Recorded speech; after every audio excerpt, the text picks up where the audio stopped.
Hi everyone, here we've got Samsung Galaxy A32 and let me share with you how to reset camera settings on this device. So firstly, let's enter the camera app, and as you can see, I've got the grid lines applied. I've did it before recording this video in order to show you the actual evidence that the reset option will work.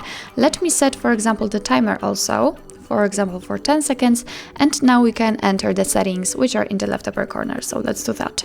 Now we have to scroll down to the very bottom, and as you can see here, we've got a reset settings option. Oh, what's more, here we've got the watermark, so let me turn it on. So let's focus on resetting. Let's tap on reset settings, and your device is asking if you really want to do it, so simply tap on reset. As you can see, we just got back to our camera, and this is the info that we receive if we will open the camera for the very first time. So this is the first evidence that it actually worked. What's more, we cannot see the helper lines, the grid lines, so they have been removed. Timer is also turned off, and after getting into the settings, we can see that the watermark is also turned off. So actually it worked perfectly fine.